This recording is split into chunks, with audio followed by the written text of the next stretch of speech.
Kongo, Kongo nde mboka, mboka ngo mokengeli koi, mboka ngo mokengeli léopard.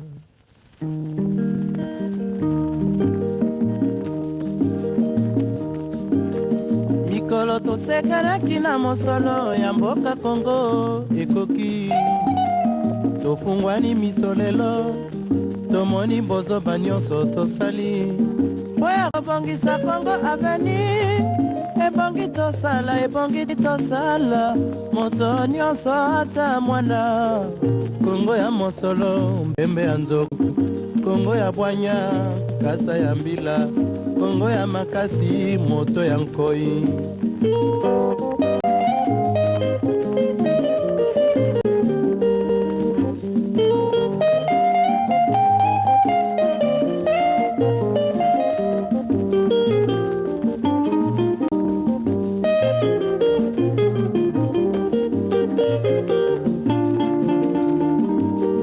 Mikolo tosekanaki na mosolo ya mboka Kongo ekoki, tofungwani miso lelo, tomoni bozoba nyonso tosali mpo ya kobongisa Kongo ani. Ebongi tosala moto nyonso ata muna. Kongo ya mosolo mpembe ya nzoku, Kongo ya bwanya kasa ya mbila, Kongo ya makasi moto ya nkoi. Kongo nde mboka, Kongo mboka ya bankoko.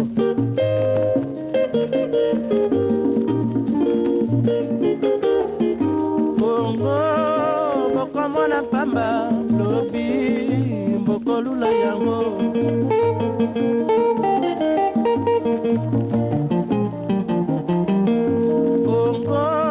Kongo ya Afrika, Kongo mboka ya kitoko.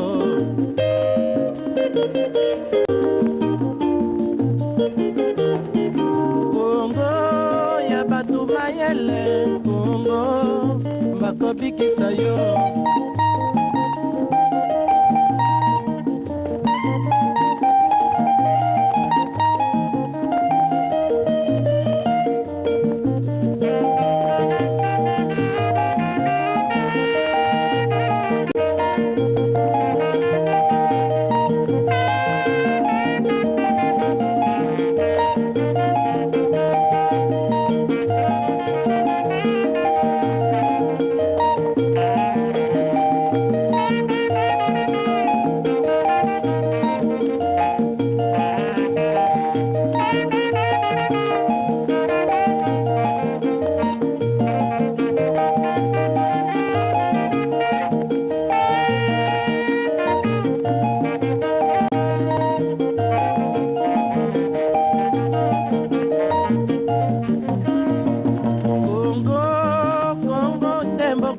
Kongo mboka ya makoko.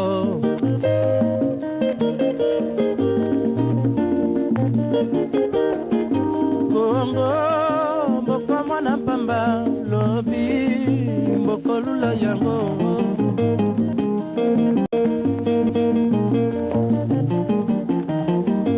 Kongo bana bazali koyekola, Kongo bakobikisa yo.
sommes le 30 juin 1960, jour d'indépendance.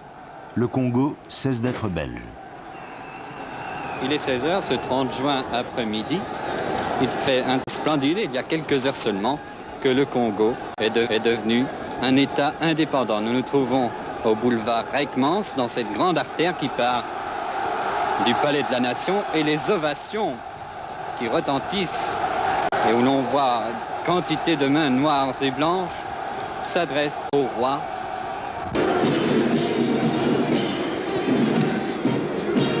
Ce 30 juin est le jour de gloire de Kasavubu et Lumumba, les deux grands leaders nationalistes devenus président et premier ministre du nouvel État.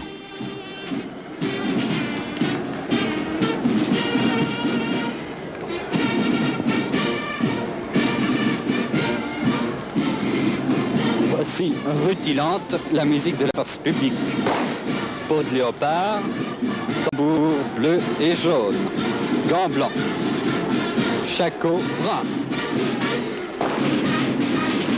Mais ce jour d'indépendance porte en germe les déboires qui vont suivre. La force publique est là, et bien là, pareille à elle-même. Rien n'a changé, c'est toujours la discrimination. Tous les officiers sont belges, tous les soldats sont congolais. Dans les jours qui suivent l'indépendance, la révolte gronde dans les casernes. Mutinerie à Taysville, à Léopoldville. Les soldats veulent la décolonisation de leur armée. Le Congo plonge dans le chaos. Pour les Belges, c'est le sauve qui peut.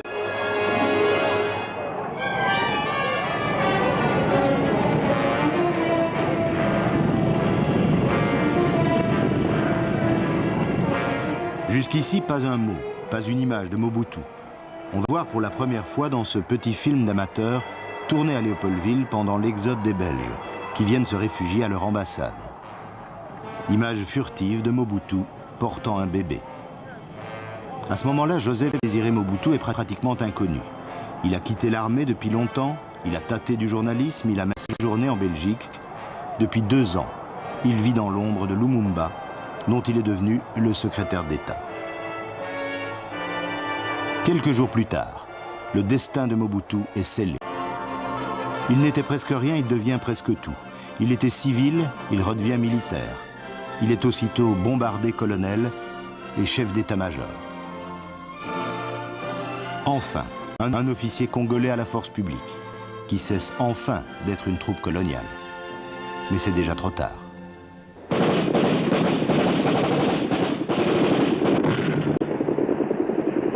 Le Congo éclate. Le Katanga, la plus riche province du pays, fait sécession.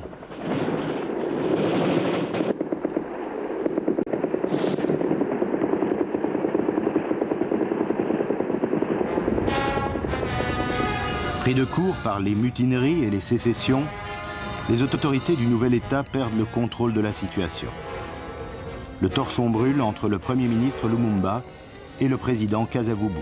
Le 5 septembre 1960, nous avons révoqué, conformément à l'article 22 de la loi fondamentale, le Premier ministre, M. Patrice Lumumba, et certains autres ministres.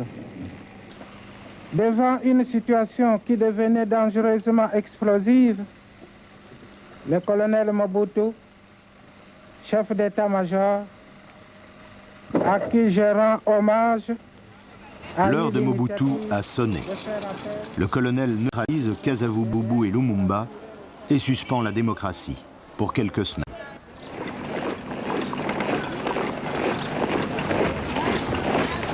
Sur les antennes de Radio Léopoldville.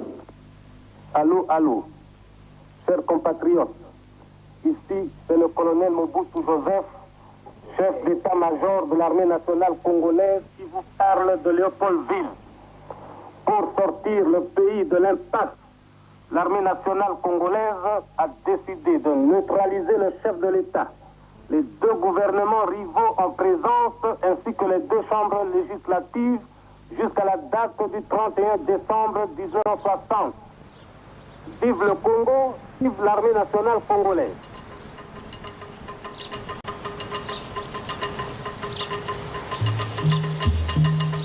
Mobutu reste neutre, en apparence. Mais en réalité, c'est Lumumba, et seulement Lumumba, qui fera les frais de l'opération. En réalité, Mobutu lâche Lumumba. Le Premier ministre congolais est placé en résidence surveillée.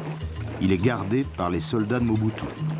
En s'en prenant à Lumumba, le plus populaire des leaders congolais, le plus détesté en Belgique, Mobutu donne des gages aux anciens colonisateurs. Dans la longue histoire de ses relations avec la Belgique, c'est un début qui comptera beaucoup.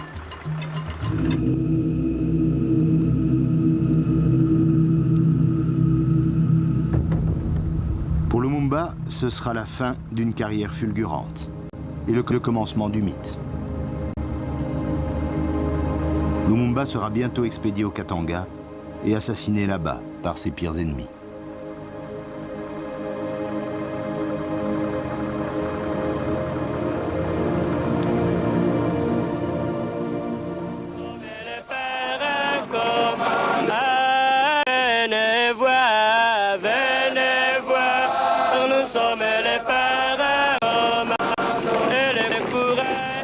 Une fois Lumumba écarté, c'est comme si Mobutu se désintéressait du jeu politique. Il préfère se consacrer à la réorganisation de l'armée, dont il devient le général en chef. Il a retenu la leçon coloniale. Il sait qu'il n'y a pas d'État fort sans armée forte. L'enjeu de la bataille, la plaine. Un pont miné suffirait à stopper l'avance de l'ANC. Mobutu lance l'attaque, il faut franchir le pont.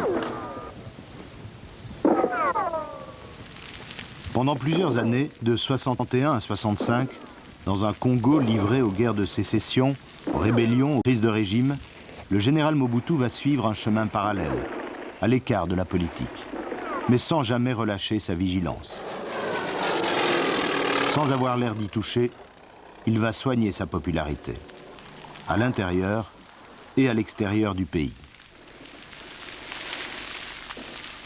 Vous êtes très populaire en Belgique, vous êtes très connu, mais il y a longtemps qu'on n'a plus entendu parler du général Mobutu. Pourquoi ce long silence? C'est simple, je suis simplement rentré dans les rangs, je joue mon petit rôle de militaire. Le général Mobutu et son armée sont à l'entière disposition du gouvernement central. C'est comme n'importe quelle armée du monde. Et je n'ai plus de rôle politique à jouer au Congo, c'est tout. Mais c'est par méfiance ou par dégoût de la politique? Surtout par dégoût de la politique.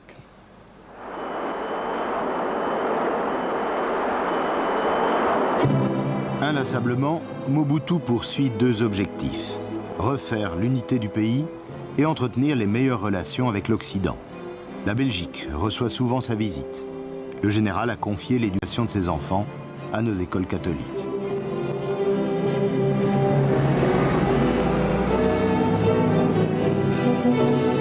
Il vient régulièrement à Bruxelles, saluer ses collègues militaires.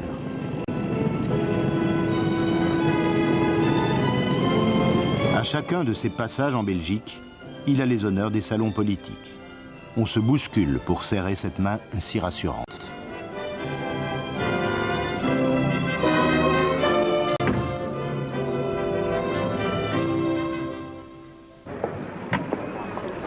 Madame, mes hommages, bonjour.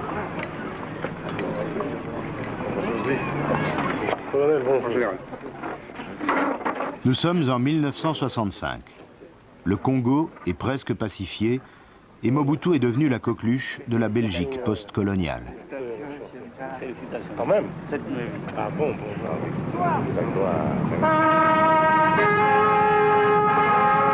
En novembre 1965, à Léopoldville, une cérémonie rassemble toute la bonne société de la capitale. Le général Mobutu en est le héros. Le président Kasavubu va l'élever au grade de lieutenant général.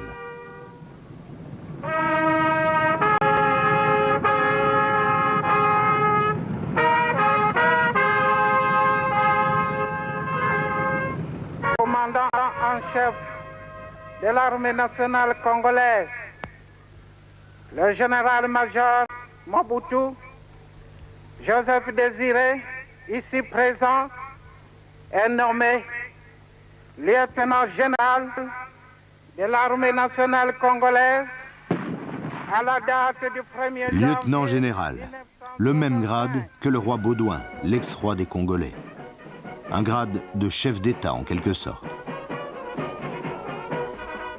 Dans quelques jours, le lieutenant général Mobutu sera président à la place du président Kasavubu. Mais auparavant, il consacrera encore un peu de son temps à la télévision belge, en reportage à Léopoldville.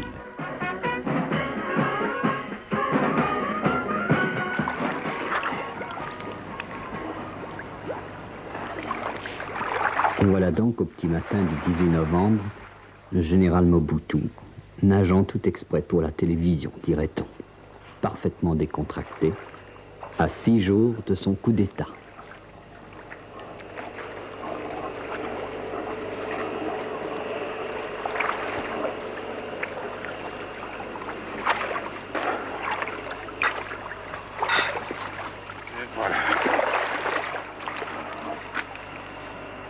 Pourtant, vous êtes un non-violent et vous êtes chrétien. Vous avez dit un jour, ma conscience de chrétien et d'homme m'oblige à faire cesser ces atrocités.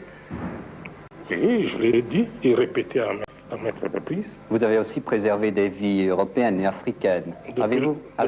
Depuis le début de notre accession à l'indépendance jusqu'à ce jour, je ne fais que ça. Avez-vous rencontré de l'ingratitude? Ça, c'est humain. C'est la terre des hommes. Heureusement, vous avez quand même vos enfants. La petite là-bas. C'est la plus petite? Oui. Dans quelques jours, ce sera le coup d'État. Un coup d'État indolore et invisible, sans trompette et sans caméra. Le général Mobutu va s'emparer du pouvoir pour 5 ans, officiellement.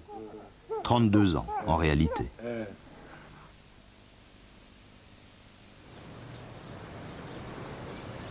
À Léopoldville, c'est le calme plat. La statue équestre de Léopold II n'a pas bougé depuis 5 ans et l'entretient le mythe du Congo belge. Et le mythe reprend vigueur avec le changement de régime. L'ambassadeur de Belgique vient présenter ses lettres de créance au nouveau chef du Congo. En Belgique, l'avènement de Mobutu est salué comme une bonne nouvelle. Enfin, un homme à poigne. Enfin, un ami de la Belgique. Un bon soldat. Un interlocuteur valable. Pour les Belges, Mobutu, c'est l'ordre, et l'ordre, c'est la tranquillité des affaires.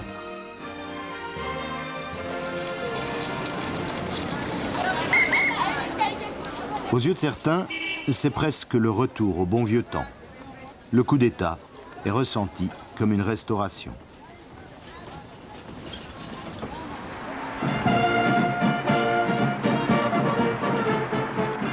En réalité, c'est le commencement de la grande illusion. Mobutu a bien observé les Belges. Il sait caresser dans le sens du poil, mais il n'en pense pas moins. Désormais, avec la Belgique, c'est lui qui mènera la danse.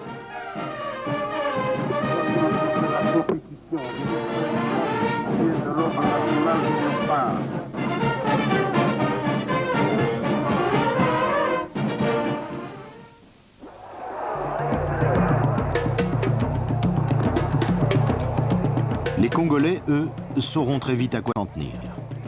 Pour s'imposer, le président Mobutu va utiliser d'emblée les 2 ingrédients qui assureront sa longévité, la répression et la surenchère nationaliste. La répression, c'est d'abord la pendaison, sur la place publique, de 4 politiciens accusés de complot. Cette quadruple exécution capitale est destinée à terrifier la population. Elle est l'acte fondateur du règne de Mobutu. Est-ce qu'il était vraiment nécessaire, c'est la question qu'on se pose, est-ce qu'il était vraiment nécessaire de procéder à l'exécution des peines?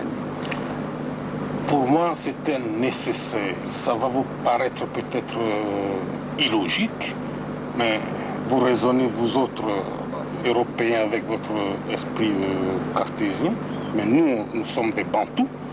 Le respect dû au chef, c'est quelque chose de sacré. Et il fallait frapper par un exemple.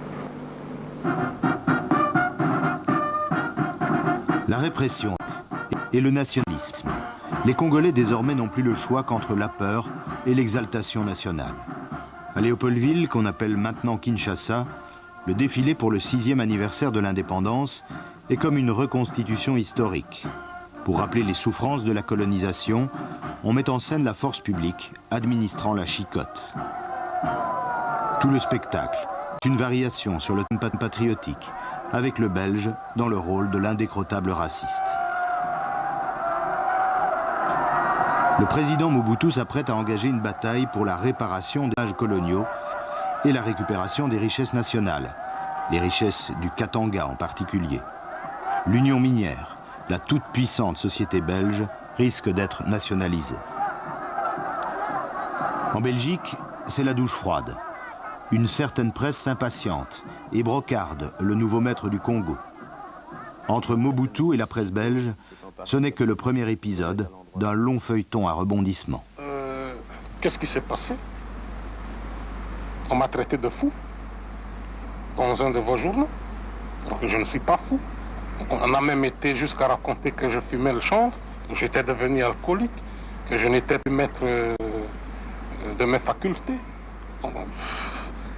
Toutes sortes d'adjectifs désobligeants à mon égard. Mais ici, on n'ose pas le faire contre votre roi. Pouvez-vous me dire, me citer un seul journal congolais,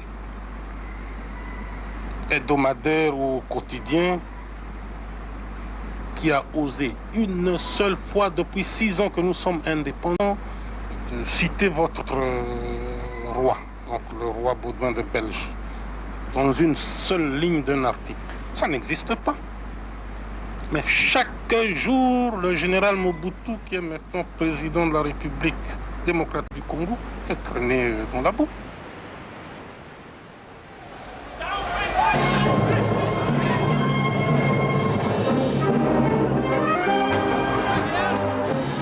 C'est l'escalade. Quelques mois plus tard, en 1967, l'ambassade Belgique à Kinshasa est mise à sac. Le gouvernement belge se rebiffe. Il profère même quelques menaces.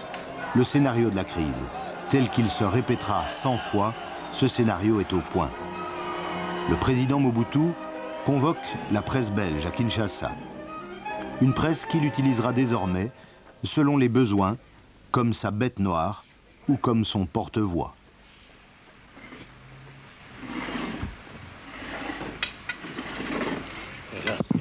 Le danger pour les relations belgo-congolaises, c'est ce groupe de pression. Il y a des messieurs qui croient qu'avec leur titre de noblesse, ils peuvent faire du Congo ce qu'ils veulent, ce qui n'est pas vrai. Nous sommes là pour leur démontrer le contraire. Qui est d'après vous ce groupe de pression? Oh oui, mais c'est trop connu, je ne vous apprends rien. Vous êtes belge, mon cher ami. Il y a un lobby là-bas. Il y a un lobby. Mon cher, qui a monté l'affaire de la sécession katongaise? Ce sont des Belges. Je ne vous apprends rien ici. Et tout ce que j'ai voulu, n'est-ce pas, en vous faisant venir au Congo, à Kinshasa d'abord, au Katanga et dans le reste du pays ensuite, c'est pour que vous puissiez voir et entendre.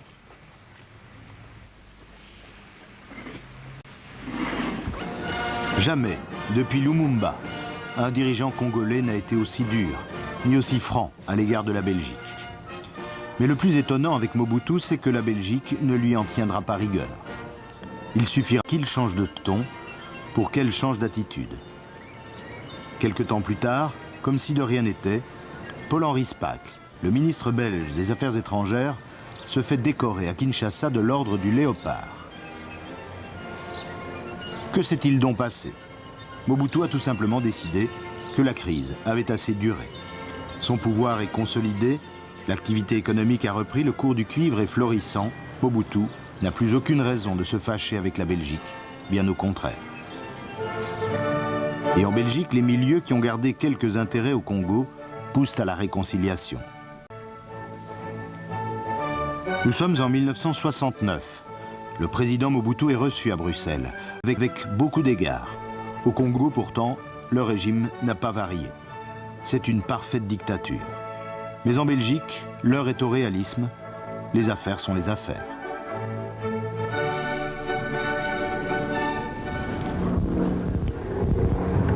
Mobutu visite beaucoup d'entreprises durant son séjour. Il rencontre beaucoup d'hommes d'affaires. Ce jour-là, il est à Gand. Vous nous faites un grand honneur en venant visiter Sigma.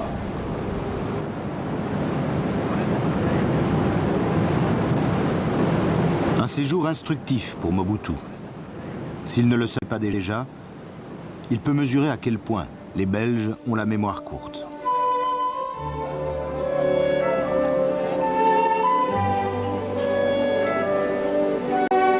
Premier ministre Gaston Esquens n'a plus que des compliments à adresser au général président.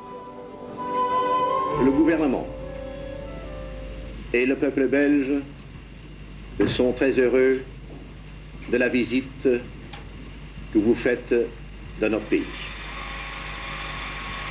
Monsieur le Président, nous apprécions avant tout ce que vous avez fait pour conduire votre pays, la République démocratique du Congo, sur le chemin de la paix, de l'ordre, de la discipline et de la sécurité. Eh bien, nous savons qu'une grande destinée attend votre pays qui est si grand, si vaste et si riche en ressources. On ne peut être plus clair. Peu importe la démocratie ou les droits de l'homme, ce qui plaît d'abord à la Belgique, c'est que le Congo soit riche et que l'ordre règne à Kinshasa. Et je le souligne, dans le respect total de l'indépendance de la République démocratique du Congo. Président Mobutu, un premier. La presse belge, elle aussi, change de ton. Monsieur le Président, nous avons été bouleversés des changements qui sont survenus au Congo. Nous avons constaté une amélioration formidable, mais nous voudrions vous demander, pour vous, Président de la République démocratique du Congo, quel est le visage du Congo 69? Merci beaucoup pour la question et merci aussi pour l'introduction. Je dois commencer personnellement, en ce qui me concerne, par vous remercier tous, au nom de mon gouvernement et de tout le peuple congolais. Ainsi, tout est donc pour le mieux, dans le meilleur des Congos. Tout est prêt, tout est en place pour l'apothéose. Plus rien ne s'oppose au retour du roi Baudouin dans son cher et vieux Congo.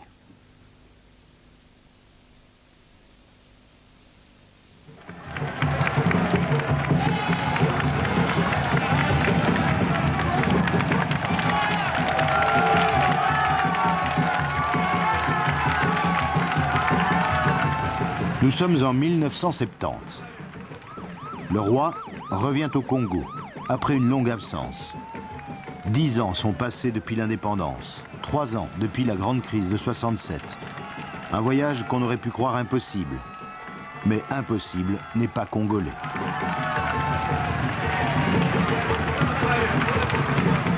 C'est un triomphe, et on ne sait trop qui de Baudouin ou de Mobutu est le plus heureux. Pour le roi Baudouin, c'est un retour aux sources, à ce fameux voyage de Bwana Kitoko en 1955. À l'époque, Baudouin était beaucoup plus populaire au Congo qu'en Belgique. D'une certaine façon, c'est le Congo qui l'a fait roi.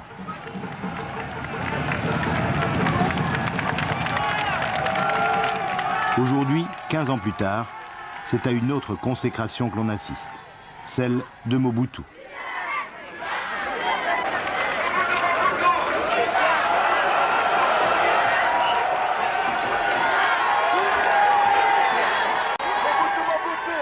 Mobutu est devenu légal et donc en quelque sorte le successeur de Baudouin Ier.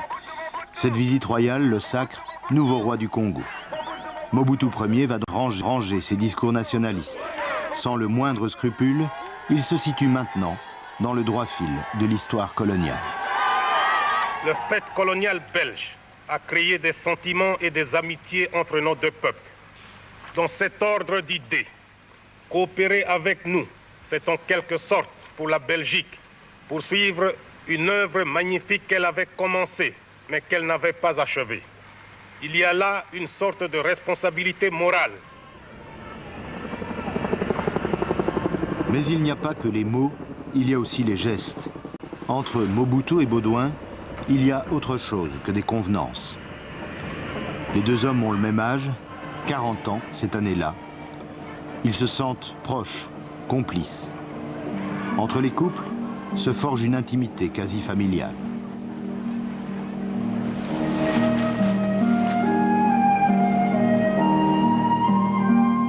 Fabiola devient marraine du petit dernier des Mobutu.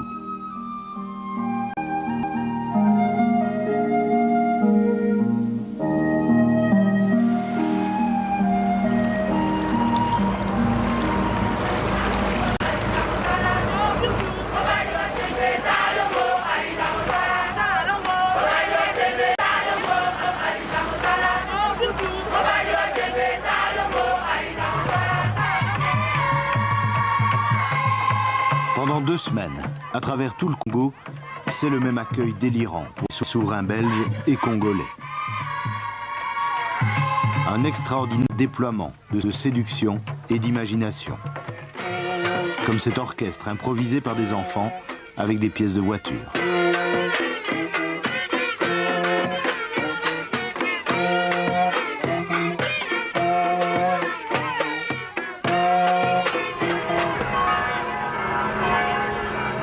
Mais dans l'étourdissement général, il y en a qui gardent la tête froide.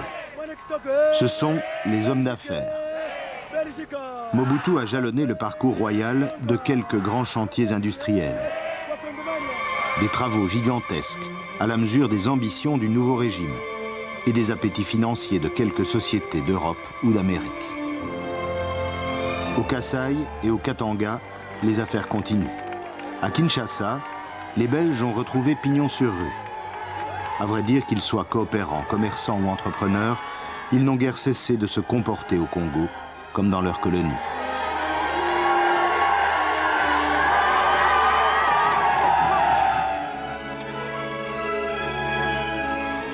Le couronnement de cette visite royale est la signature d'un traité d'amitié entre les deux pays.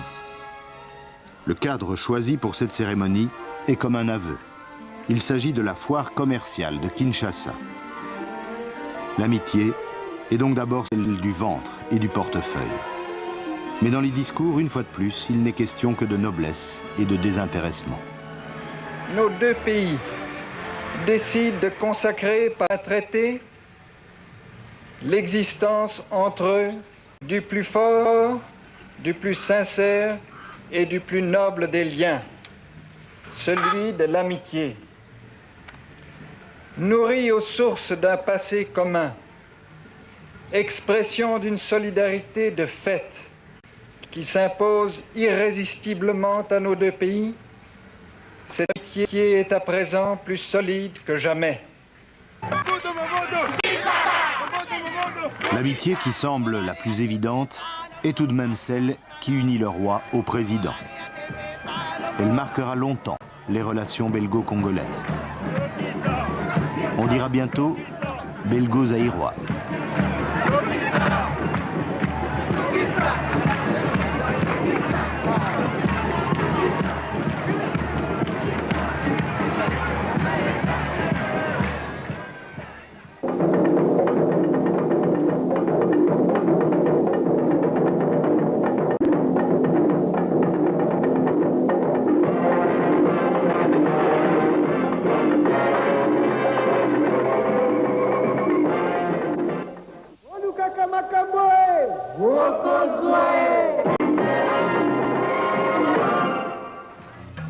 Un an après le voyage inoubliable, le Congo devient Zaïre et Joseph Désiré Mobutu devient Mobutu Sese Seko. Il est désormais le guide suprême, le président fondateur du tout-puissant mouvement populaire de la Révolution. Seuls les étudiants de Kinshasa osent encore le braver, la répression s'abat sur eux. Ils sont enrôlés de force dans l'armée. Génération sacrifiée à un pouvoir ivre de lui-même. Celui qui se considère comme l'héritier de Léopold II met en place un régime qui ressemble fondamentalement au modèle colonial. Mais en même temps, comme pour donner le change, Mobutu décrète l'authenticité. L'authenticité est un ravalement de façade. On déboulonne les statues, on débaptise les rues, on supprime les non-chrétiens et on exalte la tradition bantoue.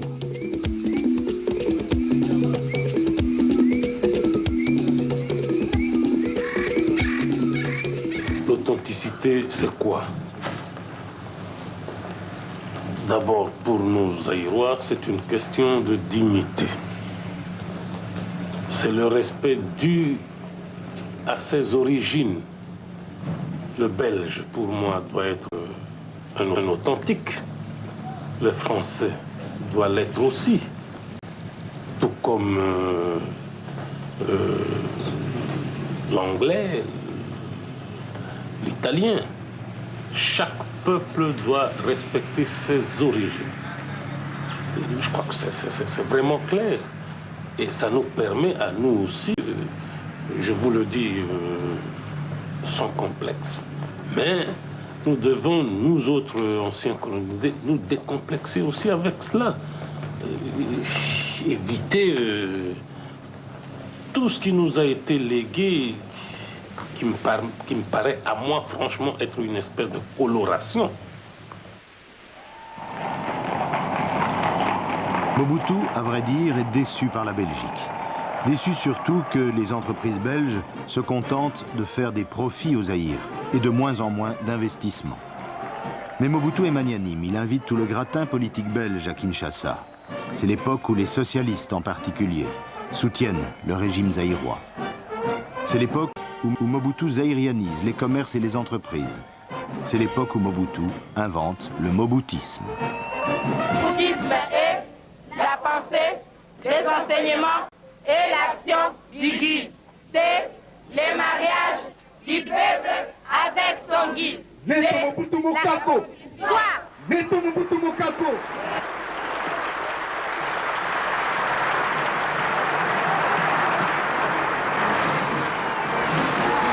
Le mobutisme est un fourre-tout idéologique. Le guide est allé en Chine, la Chine communiste de Mao Tse-tung. Là-bas, Mobutu, l'ami des Belges et des Américains, a été séduit par la grande révolution prolétarienne. C'est ainsi que le maoïsme lui-même a inspiré un temps le mobutisme. Réactionnaire. Réactionnaire.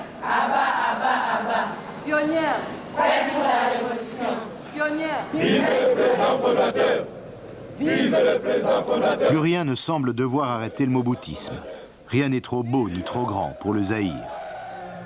Et la Belgique, vue de Kinshasa, semble soudain bien minuscule.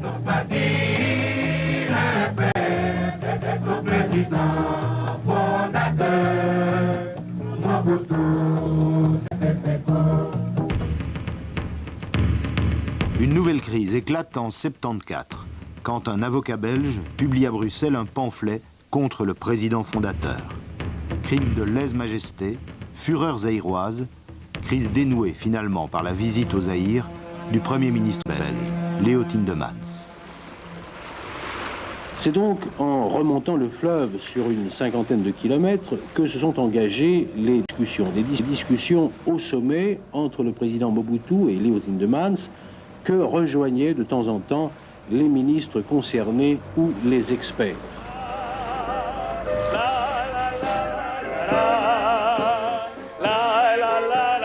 Pour recevoir la délégation belge, les Zaïrois mettent les petits plats dans les grands. Mais il ne faut pas toujours se fier au protocole. Sans avoir l'air d'y toucher, Mobutu a décidé de se payer la tête de nos ministres. Au cours de ce banquet en l'honneur des Belges, le chanteur Mandiata limitera son répertoire aux airs du folklore wallon, flamand et bruxellois.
Le lendemain, visite des chantiers du Pharaon.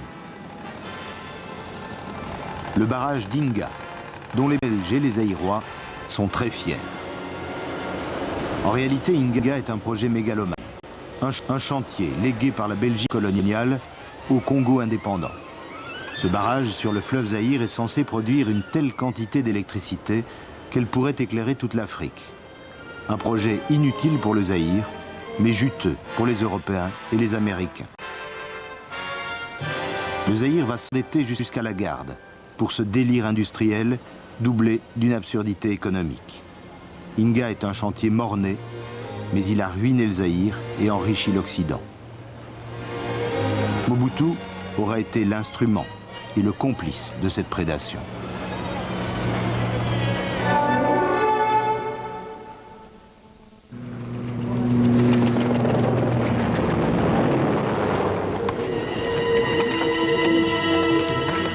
En 77 et 78, coup sur coup, 2 invasions du Chaba par des ex-gendarmes katangais ébranlent le régime Mobutu.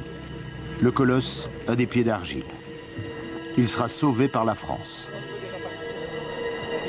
La Belgique, elle, se contente d'évacuer ses ressortissants. Elle limite les risques, elle prend ses distances. C'est tout le paradoxe de l'attitude belge depuis l'indépendance. La Belgique n'a pas cessé de désinvestir, de s'éloigner du Zaïre, mais elle n'a pas cessé de s'accrocher à Mobutu.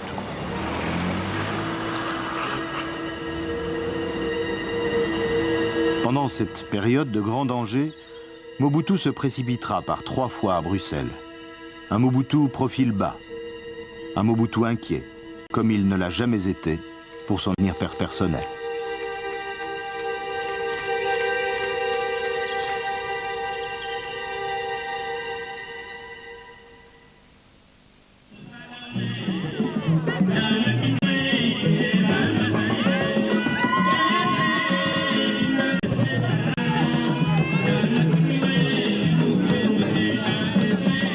Fin 77, à Kinshasa, on inaugure le Centre de commerce international.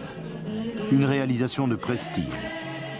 Un de ces grands travaux inutiles qui ont pompé les ressources du Zaïre au bénéfice de l'Occident et de la caste dirigeante. Lorsqu'on dit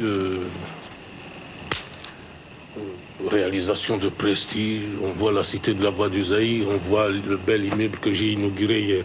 Eh bien, ce qu'on voit là n'a pas été décidé pendant la crise. Ce qu'on voit a été décidé pendant que tout allait bien. Et puis, puisque c'était décidé, signé, il fallait réaliser. En fait, c'est toute l'économie qui est malade. Le cours du cuivre s'est effondré, les capitaux ont fui, et avec eux, le rêve d'un Zaïre triomphant et prospère. Il n'y a pratiquement plus d'État, les services publics sont à l'abandon.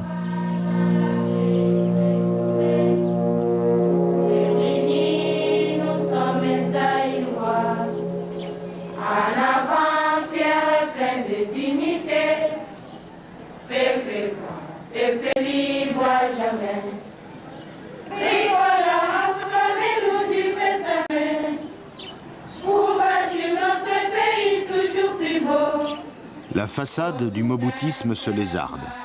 La propagande se fait mécanique.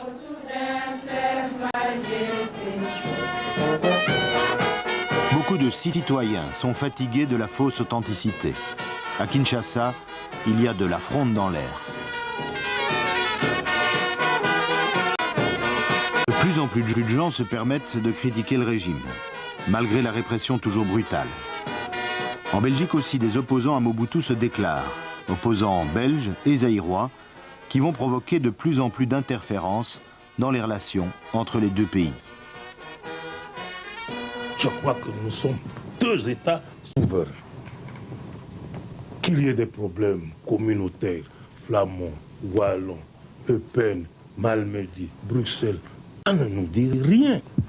Nous sommes pour l'unité, vous êtes pour la division chez vous, ça ne nous dit rien. Lisez la presse zaïroise, tout ce qui se fait en Belgique, eh bien, nous suivons ça avec beaucoup de sympathie, mais pas d'ingérence de notre côté. Mais on dirait que pour n'importe quoi au Zaïre, il faut l'autorisation de tel journal, de telle opinion, de telle communauté pour agir. Mes chers amis, non, 3 fois non.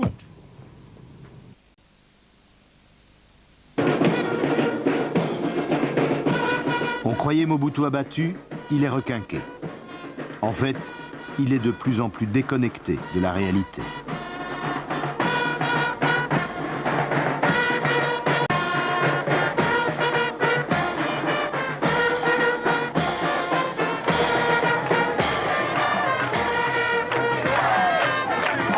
Entre le guide et son peuple, il y a une armée de courtisans.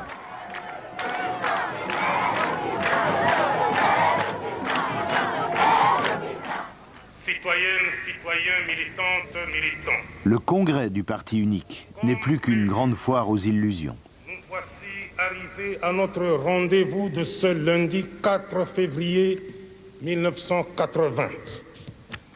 C'est pour moi. Mais plus le Zaïre va mal, plus Mobutu a le verbe haut. Ce qui fait la force d'un chef, c'est précisément la confiance dont il jouit de la part de son peuple. Aucun autre artifice ne saurait la remplacer. Nous sommes en 1980. On atteint le summum du décalage entre les faits et les discours, entre l'opulence des uns et le dénuement des autres. Pendant le congrès du parti, à l'hôpital de Kinshasa, les enfants meurent en masse.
C'est le moment choisi par le nouveau Premier ministre belge, Wilfried Martens, pour visiter le Zaïre. Entre la Belgique et Mobutu, pour d'obscures raisons, c'est à nouveau le grand amour. Que j'aime ce pays, que j'aime ses dirigeants et que j'aime sa population.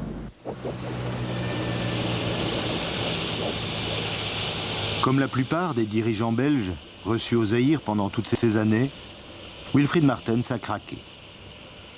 Au cours de ce voyage, il est beaucoup question de gros sous, de dettes, d'assainissement, mais une fois de plus, les sentiments semblent tout surpasser. Mesdames, Messieurs, chers amis, je vous demande de lever votre verre à la santé du Premier ministre, de Madame Martens, à qui je présente les hommages les plus déférents, et à l'amitié entre le Royaume de Belgique et la République du Zaïre.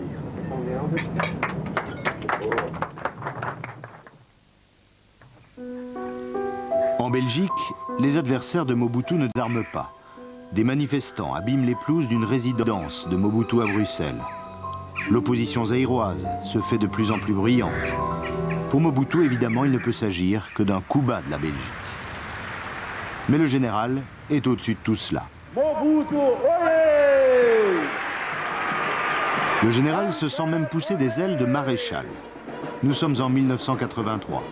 Le désormais maréchal du Zaïre décrète une amnistie pour tous les opposants.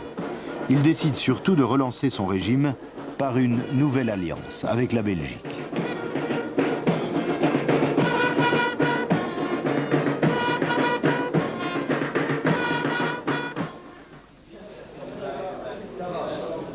Roi Baudouin, oyez. Reine Fabiola, oyez. Belgique, oyez. Zaïre, oyez.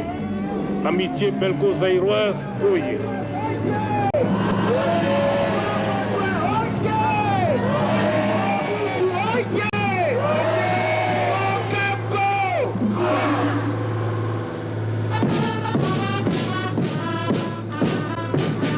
Nous sommes en 1985.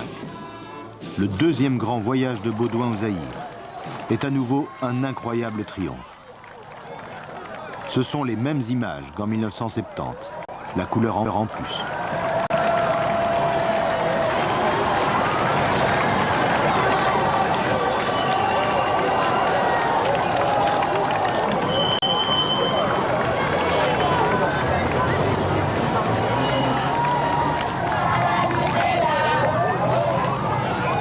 En réalité, c'est un Zaïre en trompe-l'œil qui accueille le roi des Belges. Derrière les apparences d'un joyeux désordre, il y a un pays aux abois et des citoyens livrés eux-mêmes. Au dîner de gala offert par le maréchal et préparé par le célèbre cuisinier belge Romeyer, le roi dans son discours semble tout de même faire la fine bouche.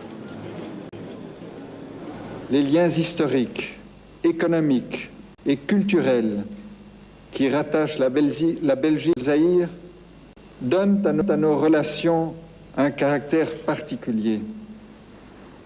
Des relations à caractère particulier, dit le roi. C'est presque du langage diplomatique. Le ton s'est un peu refroidi. Mais personne ne s'en formalise vraiment. L'important était d'être là et de poser pour les photographes sur le bateau présidentiel, comme il y a 15 ans.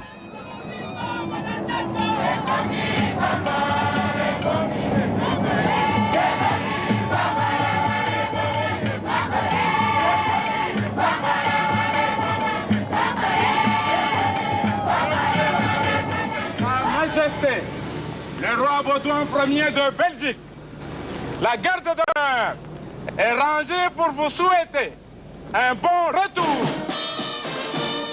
Et quand à la fin du voyage, le roi quitte le président sous une drache nationale belgo-zaïroise, tout le monde est bien convaincu que ce n'est qu'un au revoir.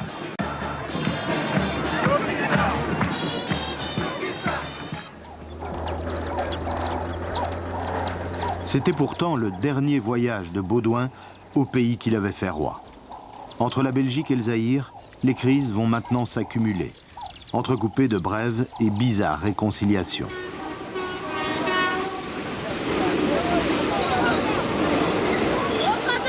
Mais toutes ces crises cachent en fait une réalité. Le Zaïre s'appauvrit et se déglingue. Le Zaïre est étranglé financièrement. La richesse s'y est concentrée dans les minces couches dirigeantes. Pour les autres, 35 millions de Zaïrois, c'est la lutte quotidienne pour la survie.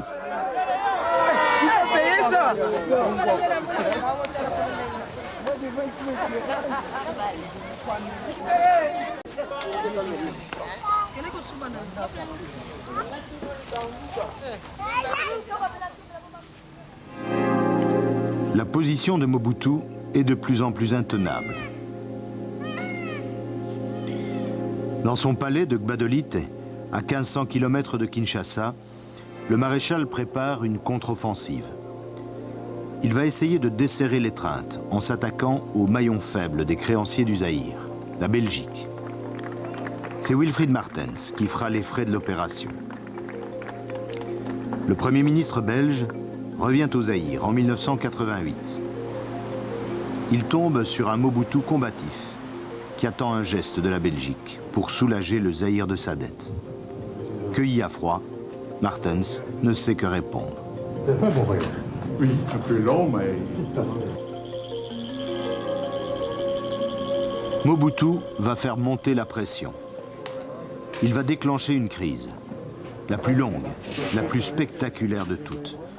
Une crise qui ira crescendo jusqu'à ce mémorable débat, en direct, sur les antennes de la BRT et de la RTBF. Là. Ouais. Vas-y. Vas-y le mouvement.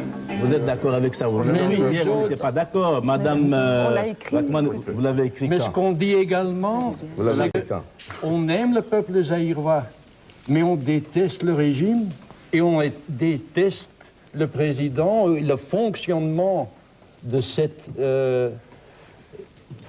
État. C'est ça de quel droit vous permettez-vous de dire? Un combat inégal et incongru. Le Zaïre est représenté par 3 sommités politiques et la Belgique par 4 journalistes de la presse écrite. Une mise en scène de ménage dont les principaux acteurs sont restés dans les coulisses. Mobutu a chargé ses porte-paroles de proclamer le divorce. Je suis chargé de vous dire, madame, qu'il n'y a plus de relations privilégiées entre la Belgique et le Zaïre. Je suis fondé et autorisé à vous le dire à partir d'aujourd'hui. J'en prends bonne note. Depuis ce débat, la coopération privilégiée, le débat n'est pas terminé, mais je suis chef de délégation et je suis bien placé pour vous dire que nous avons mis fin au caractère privilégié de la coopération entre la Belgique et le Zaïre Et mon chef d'État ne me démentira pas. Vous avez désorganisé... Mais nous savons maintenant qu'entre Mobutu et la Belgique, rien n'est jamais définitif. Après s'être bien disputé, chacun mettra de l'eau dans son vin et, encore une fois, on se rabiboche.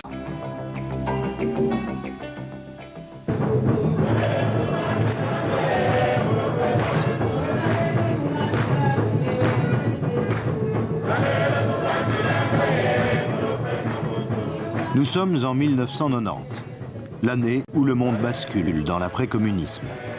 Un vent de démocratie souffle sur la planète. Mobutu sent que pour lui aussi, le vent risque de tourner.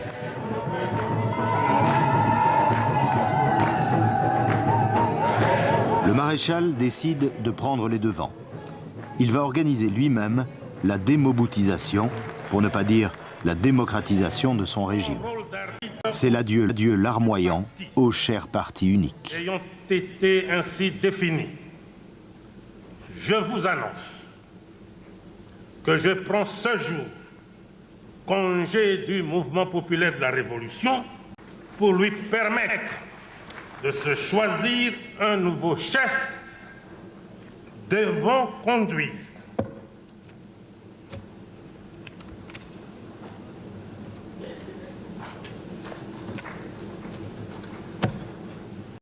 Comprenez mon émotion.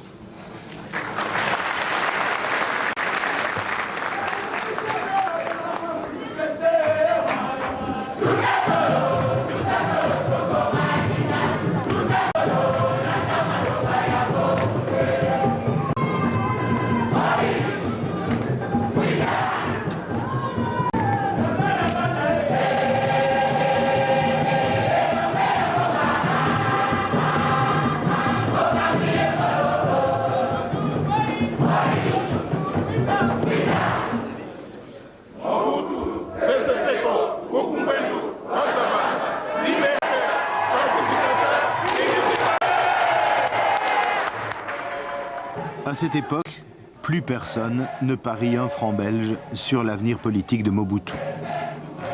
Et quelques jours seulement après ce discours qui déchaîne toutes les ambitions, un événement semble condamner irrémédiablement le dictateur fourbu. Sur le campus universitaire de Lubumbashi, une révolte d'étudiants est brutalement réprimée par des militaires. Personne n'en connaît le bilan, quelques morts sans doute, mais l'affaire prend de l'ampleur. En Belgique, elle devient une affaire d'État. La Belgique, qui a bien supporté jusque-là toutes les turpitudes de son protégé, exige cette fois des explications. Elle hausse le ton, elle bouscule Mobutu, comme si elle voulait soudain précipiter sa chute. Il y a eu répression. Qui a donné l'ordre de faire cette répression, d'attaquer cette université?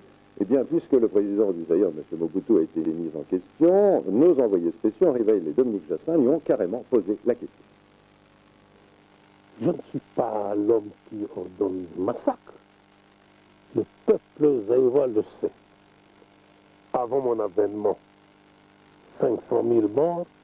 Depuis que je suis là, c'est la 25e année, c'est la concorde nationale. Lorsqu'on a parlé de ce problème à partir de Bruxelles, capitale du royaume de Belgique, que je considère comme la capitale de la subversion contre mon pays, eh bien, ces dirigeants n'ont pas caché les intentions qu'ils avaient contre ma personne. Cette fois-ci, nous l'avons. Cette fois-ci, il ne va plus nous échapper. Donc, au lieu de s'occuper de leur pays, s'occupe du Zaïre et de son chef. Tout est là. C'est ma tête qu'on voulait. Et ils se sont finalement rendus compte que cette tête, donc la mienne, je la vends et je la vendrai toujours cher, très cher.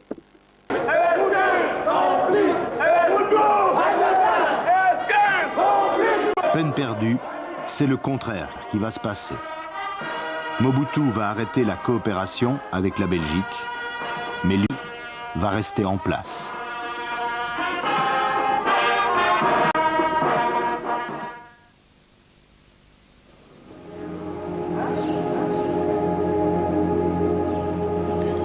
Nous sommes en 1991, un an après la rupture. Kinshasa vient d'être dévastée par des pillages qui n'étaient pas de simples rapines. C'était un soulèvement populaire, dirigé contre les symboles de l'aliénation zaïroise. L'école belge, les voitures, les résidences des Belges et des bourgeois, les magasins de luxe, mais les autres aussi. Toutes ces vitrines des marchands de bonheur dans lesquelles les Zaïrois ne voient plus que leurs illusions perdues.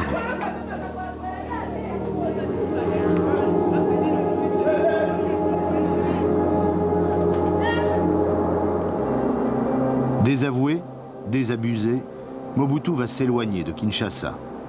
Il continuera à tirer les ficelles, mais à distance. On pourrait arrêter là l'histoire passionnelle et aberrante des relations entre Mobutu et la Belgique. L'essentiel est dit, on a atteint le comble de l'absurde. La Belgique, à force de lier son sort à celui de Mobutu, a fini par rompre avec le Zaïre. Le reste, la suite, n'est plus que péripétie. La bouderie durera 5 ans, et puis, comme d'habitude, encore une fois, les contacts seront renoués.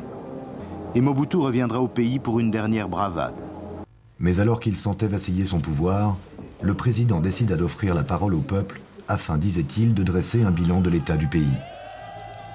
Pour la première fois depuis l'accession au pouvoir de Mobutu, le peuple allait pouvoir s'exprimer. Pour la première fois depuis l'indépendance, un espoir était né. Celui que la conférence nationale pourrait mettre fin à la dictature. On espérait de la conférence nationale un changement. On espérait de la conférence nationale une ouverture à une certaine démocratie. Vous ne pouvez pas savoir ce que c'est que la dictature. Hein. La dictature, ça veut dire, vous faites des marches sur la route, ils viennent avec des armes, ils tirent, et les gens tombent, ils meurent. Vous n'avez rien à dire. Mais alors, pour pouvoir dire, on va nous donner la parole, chacun pourra dire ce qu'il pense. Tout le monde espérait. Ce n'est pas une première en Afrique. Il y a déjà eu des conférences nationales au Bénin, au Congo-Brazzaville. Et la population du Zaïre de l'époque aspire, elle aussi, à une sorte de grand déballage, de remise à plat de toutes les erreurs du régime, de tous les problèmes, qui devraient déboucher vers la démocratisation. C'était à cause de la perestroïka qui a donné le mouvement des libertés fondamentales. Et tous les systèmes qui ne s'accommodaient pas des libertés fondamentales parce qu'elles étaient autocratiques ou dictatoriales, et nous en avions un, devaient trouver le moyen de s'organiser pour entrer dans la mentalité démocratique du monde. C'est ainsi qu'on a mis à la tête de la conférence nationale un évêque. Pourquoi est-ce qu'on a mis un évêque? Parce qu'on savait bien que lui n'allait pas s'accrocher au pouvoir. Nous, on savait que lui, même si on lui demandait, mais s'il te plaît, 2 ans ou 3, mais ça serait juste pour mettre les trains sur les rails et qu'il allait partir et que pour une fois, on allait avoir des gens que nous, on aurait élus. Pour une fois, nous allions avoir des gens à qui nous pouvions dire des choses. Parce que nous estimons que si on a au pouvoir des gens que nous, nous avons élus, ces gens nous sont redevables. Et en cas de difficulté, on peut leur demander des comptes. Mais lorsque vous avez des gens dont le pouvoir vient de l'extérieur, et ces gens, ils vont parler comme Mobutu. Hein. Mobutu nous a dit, je ne dois rien au peuple congolais. Il disait Zaïrois, je ne dois rien au peuple zaïrois. Le peuple zaïrois me doit tout. Donc nous, on attendait beaucoup de la conférence nationale. La majorité qui ont assisté à cette conférence, qui comprenait à peu près 2400 personnes, la majorité était composée de gens du MPR, donc le parti de Mobutu. Malgré ça, j'ai été élu à cette conférence Premier ministre du gouvernement de transition. Mais M. Mobutu, ne voulant pas entendre parler de ça, parce que sa lettre, mon gouvernement était un gouvernement qui allait avoir ou partager avec lui les compétences. Mobutu ne l'entendait pas de cette manière-là, il voulait être seul maître à bord. Il a tout fait pour torpiller l'aboutissement heureux de cette conférence. Donc, vous ne voulez plus de M. Tshisekedi comme candidat formateur de gouvernement de salut public? Vous l'avez dans mon message. Je demande qu'on propose un autre nom. Si ce candidat est de nouveau M. Tshisekedi, l'accepterez-vous? Non. En fait, tout le monde savait que si elle aboutissait à un résultat qui n'était pas celui que Mobutu escomptait, il n'hésiterait certainement pas à recourir à la violence de son armée, de sa garde présidentielle. Et donc c'est ainsi que Monseigneur Monsengo, les acteurs politiques, ont préféré couper court et qu'au fond la conférence nationale s'est terminée en queue de poisson. Malheureusement, des intérêts partisans ont empêché l'application de tout cela et on a fait un gâchis inutile en acceptant par après l'inacceptable, c'est-à-dire des choses qui allaient exactement à l'encontre de toute l'orientation prise par le pays dans sa conférence nationale. On a trahi le peuple en fait. Et là, aussi bien la conférence nationale, aussi bien tout le peuple qui dit nous on n'est pas d'accord avec vous, et puis la maladie qui vient tout couronner, et Mobutu va tomber. Hein. Il va tomber. Après l'échec de la conférence nationale, le pays s'enlise encore plus dans la corruption et les pillages. Tout espoir de changement semble enterré. Mais rien ne prépare le Zaïre à l'histoire qu'il est sur le point de vivre. À la frontière est du Zaïre se trouve un petit État, le Rwanda. Le drame qui s'y prépare va déclencher une vague de bouleversements dans le pays voisin. Tout commence le 6 avril de cette année 1994, lorsque l'avion du président Habyarimana est abattu par un missile. Cet attentat coûte la vie au président rwandais Hutu et déclenche le plus gros génocide de la fin du XXe siècle. Partout dans le pays, les radicaux Hutus massacrent leurs voisins Tutsis et Hutus modérés. En 3 mois, 800 000 personnes sont exterminées. Ce génocide coûte la vie à plus d'un Rwandais sur 10.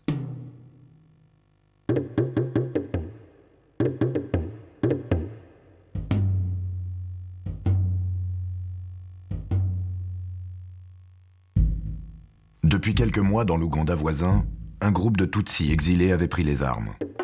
Le FPR, Front patriotique rwandais du général Paul Kagame, était entré au Rwanda et progressait vers la capitale pour reprendre le pouvoir aux Hutus.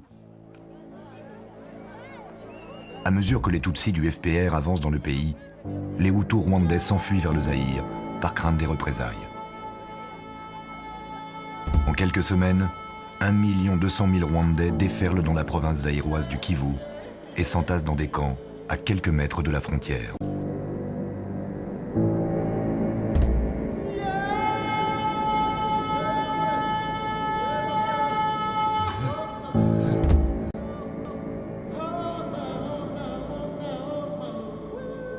Ils sont entrés au Zaïre de l'époque avec tout ce qu'ils avaient, le véhicule, les animaux et d'autres biens. Les militaires étaient armés, mais lorsqu'ils arrivaient au niveau de la barrière, on les désarmait. Mais tellement qu'ils étaient nombreux, on n'arrivait pas à désarmer tout le monde.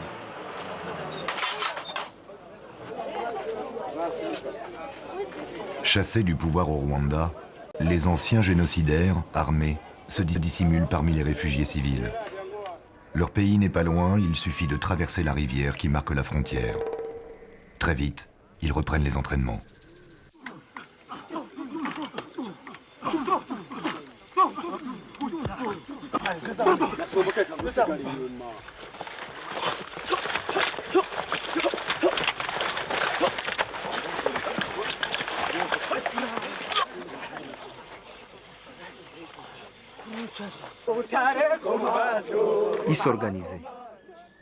Ils s'organisaient et ils avaient cette intention de rentrer un jour, même par la force, chez eux. Face à cette menace qui grandit à ses frontières, le général Paul Kagame, désormais vice-président du Rwanda, tente d'abord d'alerter la communauté internationale. We believe they can decisively be disarmed and relocated to places where they do not pose an immediate security problem to Rwanda. Appeal to the international community within the framework of the United Nations. Mais celle-ci reste sourde à ces alarmes. Alors Paul Kagame choisit la force. Toujours soutenu par l'Ouganda et son président, il décide d'attaquer l'immense voisin zaïrois pour se débarrasser des camps de réfugiés. mais il lui manque un motif suffisant pour lancer l'agression. Or, dans l'est du Zaïre se trouve un ancien maquisard, Laurent-Désiré Kabila. Opposant de longue date à Mobutu, il rêve de renverser le vieux dictateur. Le président ougandais Yoweri Museveni connaît Laurent-Désiré Kabila.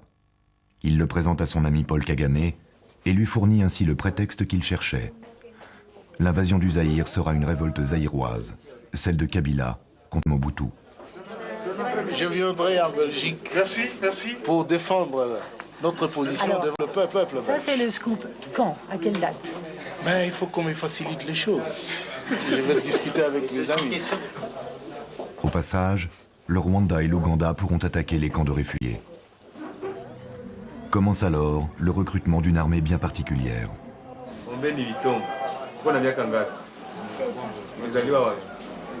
C'était en 1995, pendant les vacances, on organisait l'équipe de football, les associations, pour jouer dans les quartiers. Alors, il y a un type, un mec, il était venu nous intéresser, il dit que non, lui, il veut qu'il soit notre président de l'équipe. Il nous a dit demain, je vais venir prendre. Vous êtes au nombre de combien? Nous étions au nombre de 13 personnes, 13 enfants. Oui. Moi, j'avais 13 ans. Le lendemain, il était venu avec les Dayatu, il nous a embarqués, nous tous, dedans. Et on a traversé bonnement jusqu'au Rwanda. On a vu les militaires commencer à nous entourer, nous dit que non, nous avons besoin de vous. Et puis, on a commencé les formations militaires. Il y a mon ami qui a tombé mort là-bas. Il était parmi les petits qu'on a quittés ensemble ici. On lui a enterré tellement dans les couvertures, sans même les cercueils. Je me demande, mon Dieu, moi aussi, si je meurs à cette terre, comment ma famille va être informée que je viens de mourir comme ça? Kabila n'avait pas d'armée. Ces Kadogo-là, c'est une armée. Ce n'est pas une armée. L'armée était rwandaise. Ces enfants soldats qu'on a mis dans l'armée, malgré eux. Mais l'une des premières choses qu'on leur fait, c'est quoi? Apprendre à tuer, apprendre à faire du mal sans broncher. Et ça commence par la drogue. Hein? Essaye. Oh, mais c'est dur. Allez, prends ça. Allez, paf, il arrive à faire ce qu'il ne faisait pas. Et tout le monde l'applaudit. On forme des gens qui deviennent des robots à tuer. En Swahili, la langue parlée à l'est du Zaïre, Kadogo veut dire « tout petit ». Ces enfants soldats sont enrôlés par milliers pour former l'armée de Laurent-Désiré Kabila. Le Rwanda et l'Ouganda enrichissent les troupes avec leurs propres soldats et quelques Zaïrois fatigués du règne de Mobutu viennent eux aussi grossir les rangs. Ainsi se forme une armée hétéroclite nommée AFDL, Alliance des Forces Démocratiques de Libération. À sa tête, le Rwanda et l'Ouganda placent leur protégé, Laurent-Désiré Kabila, qui s'engage en échange à leur céder l'exploitation d'une partie du territoire zaïrois. En octobre 1996, l'AFDL se met en route avec deux objectifs distincts. Kabila et les Zaïrois veulent conquérir l'est du pays. Le Rwanda et l'Ouganda entendent profiter des richesses du Zaïre, mais veulent avant tout attaquer les camps de réfugiés.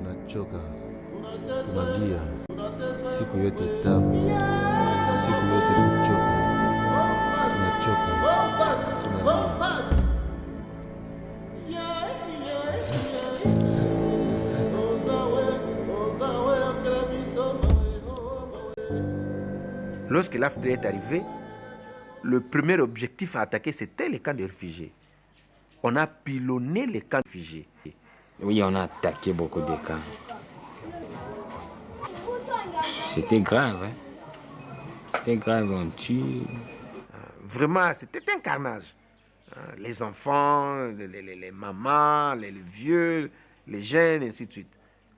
Ceux qui ne pouvaient plus marcher ou comment, ils ont été massacrés, ça c'est vrai. Et effectivement, j'ai assisté, je vis les cadavres des Rwandais partout, des réfugiés rwandais partout dans la ville. Ça c'est vrai. On a ordonné, on dit que non. On doit tuer tout. Toutes les personnes qui vont nous combattre, toutes les personnes qui seront contre nous, le libérateur, il faut qu'on les tue.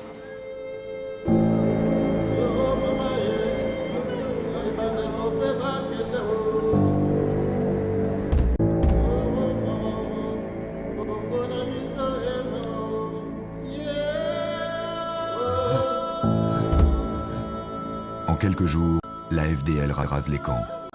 Beaucoup de réfugiés sont massacrés. La plupart des autres s'enfoncent dans l'intérieur du pays.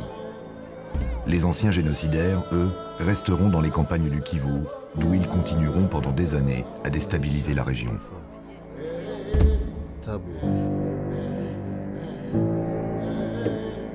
La FDL commence la conquête du pays. Sur sa route, elle ne rencontre qu'une faible résistance. Les soldats de Mobutu sont mal payés, mal armés et faciles à corrompre. L'armée rebelle continue à progresser et les militaires ne se battent presque pas. Si nous dit de déposer des armes, nous allons déposer avec sincérité. Nous ne voulons pas de désordre, nous ne voulons pas de bain de sang ici à Kinshasa. Les ennemis de notre peuple choisissent le moment où je suis terrassé par la maladie pour me poignarder dans le dos. Au stade Camagnolia, les deux plus grands clubs de la capitale s'affrontent. Un partout, à quelques minutes de la fin du match, les supporters des deux camps exultent. C'est un grand match aujourd'hui. Un derby, mais il y a quelque chose de vraiment curieux. C'est la première fois depuis que je suis né que je vois ces deux équipes jouer avec un stade qui est à moitié plein. Il y a du monde quand même. Il y a du monde quand même, mais bon, les gens ont d'abord peur. Hein, ils ne savent pas ce qui va se passer à Kinshasa. On nous a dit qu'on pourrait peut-être massacrer la population et les gens ont peur. Beaucoup de personnes ont préféré, disons, économiser leur chaque sou. On ne sait jamais ce qui va se passer. Car la guerre n'est plus très loin, à moins de 100 km, dit-on. 8 mois après son départ du Rwanda, la FDL de Laurent-Désiré Kabila entre dans Kinshasa et contraint Mobutu à l'exil. Pour marquer la fin de cette dictature de 32 ans, le nouveau chef de l'État change le nom du pays. Le président de l'AFDEL, M. Laurent-Désiré Kabila, assume à partir de ce jour les fonctions du chef de l'État de la République démocratique du Congo.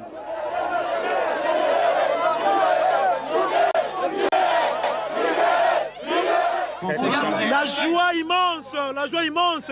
On était des esclaves, maintenant nous sommes libérés. Ça n'a pas passé quelques semaines, la ville de Kinshasa a été tombée. On est arrivé là-bas. On commence à appeler les libérateurs, les Kadogo. Partout on chante des libérateurs, les victoires.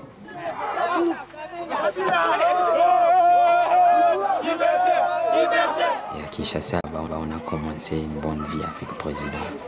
On se promène partout à la République avec lui. Il ne peut pas quitter Dala, mais tout ça me demandait. Il dit Kadogo Rufin, il est où? Et j'arrive, on part avec lui. En septembre 1997, après avoir détenu le pouvoir absolu pendant plus de 30 ans, le président maréchal Mobutu décède au Maroc. Celui qui se voulait immortel succombe à un cancer loin de son pays. Moi, Laurent-Désiré Kabila, président de la République, je jure fidélité à la nation. Exténués par 32 années de dictature, les Congolais font un triomphe à Laurent-Désiré Kabila. Pour eux, il est celui qui a renversé le grand dictateur. Mais le fort ne dure pas. En fait, il est encadré par ceux qui l'ont porté au pouvoir, il est encadré par des représentants du pouvoir rwandais et ougandais. Celui qui arrive n'est pas un vainqueur, c'est un otage. Et donc, ce moment qui aurait dû être celui de la joie et de la libération est un mouvement, dès le départ, empli d'ambiguïté et d'appréhension. Le chef d'état-major de l'armée congolaise, James Kabarebe, est lui-même un officier rwandais.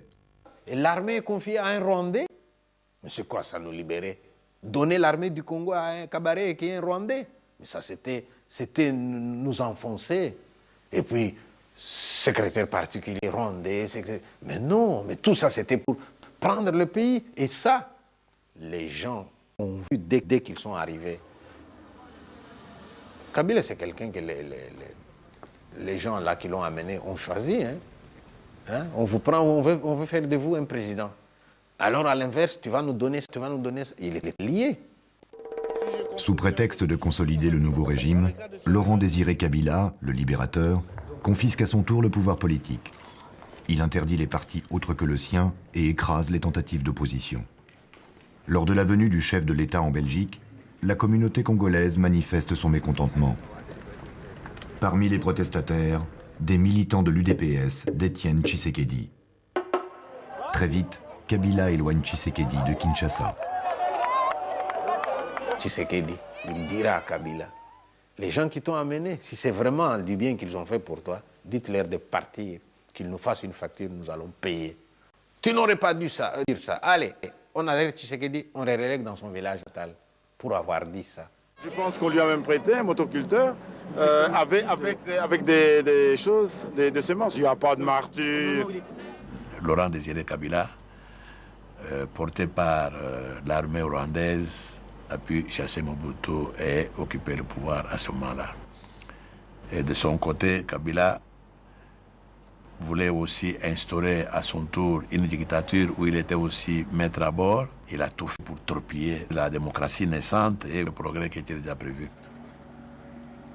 Mais en août 1998, l'alliance entre Kabila et ses parrains éclate. Le Rwanda et l'Ouganda, mécontents d'un Kabila trop indépendant, trop nationaliste, font mine de quitter Kinshasa.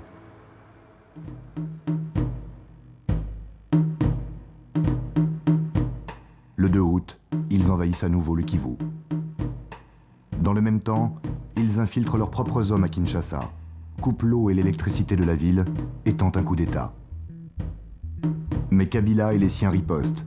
Ils appellent la population à renvoyer cette nouvelle guerre d'où elle est venue et à chasser les nouveaux rebelles. Pour nous, ce sont des déchets et c'est même des microbes qu'il faut qu'on éradique avec méthode, avec résolution. Et le temps que vous voulez que je chiffre dépend de la résistance des microbes. Mais pour ce qui nous concerne, nous sommes décidés à utiliser la médication la plus efficace. Enflammée par les discours haineux de ses dirigeants, la population de Kinshasa se livre à une véritable chasse aux Rwandais, aux Ougandais et à ceux désignés comme tels.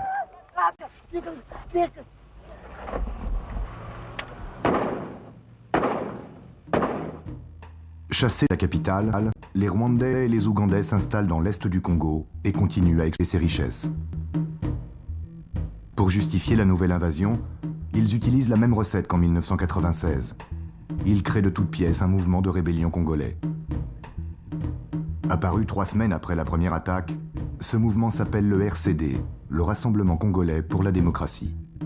Comme la FDL de Laurent Désiré Kabila en son temps, le RCD servira de couverture aux Rwandais pour envahir le grand pays voisin. Parmi les soldats rwandais, ougandais et burundais se trouvent aussi des Congolais décidés à se débarrasser du nouveau dictateur. L'homme qui devient porte-parole de ce mouvement s'appelle Arthur Zaidi Ngoma, mais rapidement il quitte le RCD. Vous savez, le RCD, littéralement, c'est le rassemblement de Congolais pour la démocratie. Tant que c'est les rassemblements de Congolais, bravo. Et pour la démocratie, bravo. Mais si ça ne mérite pas ces couleurs, si ça ne défend pas ces couleurs, là, ce n'est plus le RCD. Et donc très vite, Zaidi Ngoma, qui a fait le voyage à Kigali, se rend compte qu'il est utilisé comme Kabila aurait dû l'être un an avant, et il rompt avec Kigali et il revient à Kinshasa en disant non, c'est pas possible, je ne veux pas être le collaborateur d'un pouvoir étranger, et il préfère retourner à Kinshasa. Ce n'était plus un combat pour la démocratie, mais ça devient un combat de prédation qui ne mérite pas d'être. Le Rwanda et l'Ouganda sont bien décidés à mener ce combat malgré tout. Pour mettre la main sur les richesses du Congo, ils remplacent Zaidi Ngoma. Le mouvement se dote finalement d'un autre chef, Azarias Ruberwa. Le RCD n'est pas l'expression de la politique rwandaise, loin de là. Sinon, si nous devrions être tels, parce que nous sommes dans les institutions, du fait d'avoir eu pour un allié le Rwanda, à un moment donné de l'histoire, que dire de ceux-là que le Rwanda a conduit au pouvoir physiquement? Que dire de ceux-là que l'armée rwandaise a accompagné jusqu'à Kinshasa? Que dire de ceux-là que Kigali a installé physiquement au pouvoir à Kinshasa, d'un fauteuil? Mais l'histoire ne s'arrête pas là. En parallèle du RCD qu'il soutient avec le Rwanda, l'Ouganda équipe un autre mouvement rebelle, le MLC, Mouvement de libération du Congo. Quelque temps après le RCD, le MLC envahit à son tour le territoire congolais. Son rôle à lui est de camoufler l'intrusion de l'armée ougandaise. À la tête de la rébellion, un autre Congolais, Jean-Pierre Bemba. C'est l'armée ougandaise qui a convoqué Jean-Pierre Bemba à Kampala, qui lui a dit, voilà, vous êtes un jeune homme plein de promesses et d'entre-gens, nous pouvons vous donner quelques bataillons pour créer votre propre mouvement de libération qui va se déployer dans la région de l'Équateur. Lorsque nous avons démarré notre mouvement de libération, nous avons eu le soutien de l'Ouganda, effectivement, du président Museveni. Il nous a accordé des instructeurs pour la formation de nos hommes, de nos troupes, parce que nous voulions que ce soit un mouvement de Congolais et la libération des Congolais, par les Congolais. Et effectivement, nous avons eu l'assistance au niveau de l'Ouganda d'instructeurs pour former notre armée. C'est ainsi que deux armées étrangères entrent simultanément au Congo. Au nord, parrainé par l'Ouganda, le MLC progresse en s'arrogeant au passage les mines de diamants. À l'est, le RCD contrôle la province du Kivu. Il avance avec le même appétit vers le cœur du Congo, engrangeant sur sa route or, pierres précieuses et autres minerais. Le MLC et le RCD doublent leur pillage d'une occupation militaire.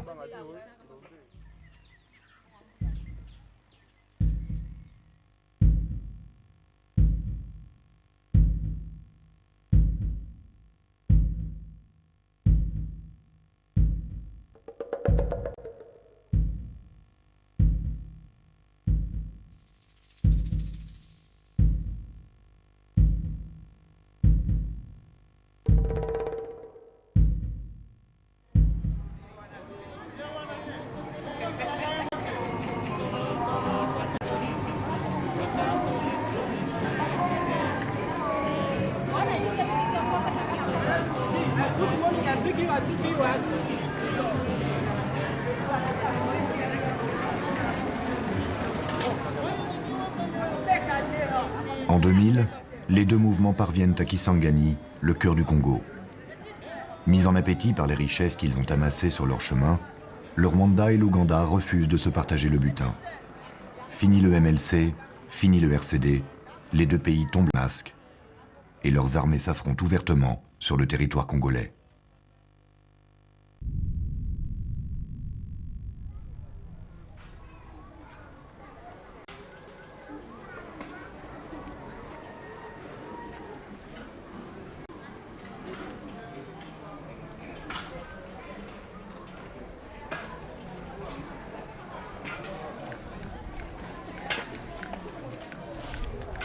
Là-bas, vous voyez des bombes, des éclats qui a touché partout, même ici, là-bas, partout. Ces jours-là, nous étions ici, nous allons visiter encore.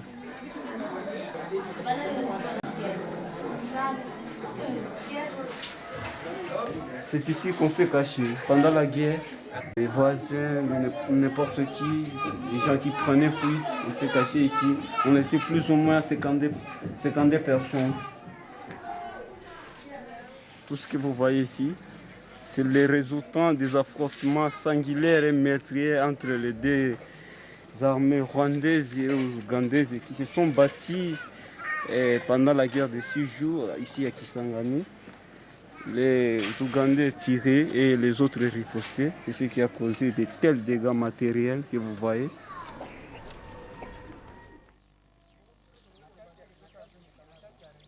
Pendant cette guerre, qu'on appellera la guerre des 6 jours, plus de 6 000 obus se sont battus sur Kisangani.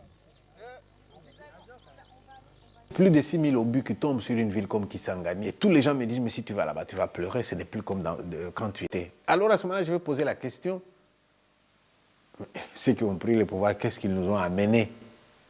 Ils nous ont amené les ruines, ils ont fait de nos villes des ruines. deux armées bien équipées, bien aguerries, se battent en territoire étranger, ce qui est quand même une situation tout à fait exceptionnelle, se battent en territoire étranger et au détriment de la population civile, va se solder par la victoire militaire des Rwandais. Je crois que la vraie rupture définitive entre les deux pays s'opère là sur les ruines de Kisangani et sur les corps des populations congolaises qui, faut-il le dire, ce sont elles qui vont payer le prix de la guerre bien plus que les militaires des deux armées. Avec la guerre des 6 jours, le Congo atteint le comble de son déchirement. Le Rwanda et le RCD d'Azarias Ruberwa contrôlent l'est du pays. Au nord, c'est le MLC de Jean-Pierre Bemba qui domine, soutenu par l'Ouganda. Sur le reste du territoire, le président Laurent Désiré Kabila maintient son pouvoir avec l'aide de nombreux pays. Appâtés eux aussi par les ressources naturelles du Congo, l'Angola, le Tchad, le Soudan, le Zimbabwe et la Namibie se sont ralliés à Kabila. Ainsi, au gré des alliances, chacun se taille une part dans les richesses du pays. Et sur tous les fronts, des hommes, des femmes et des enfants meurent.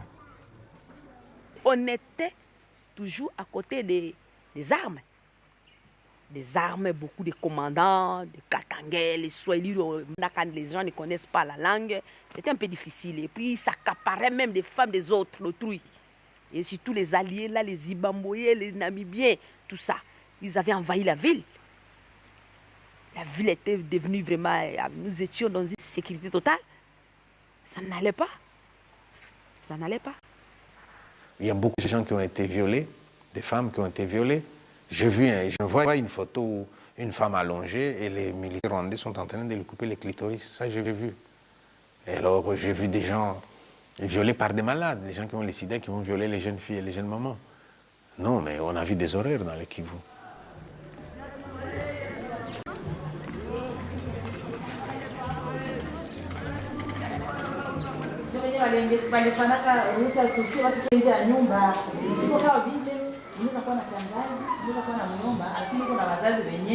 Kule kwenye walipie vitu vyote, wakashambula vyote, wakabeba mnyumba na bwanangu naye wakamuua na baba na mama wote wakawaua. Maanake hivi niko yatima, kukosa baba, kukosa mama na kukosa bwana. Vile vita njo iliniletea vile vyote. Ili kunikamata njo wakaniharibisha na nilikuwa na mimba ya miezi 9. Hata na wewe ujiweke pahali yangu. Ulikuwa na wale bajamaa wako wote, kisha bakie wewe peke. Kisha ile kubakia wewe peke.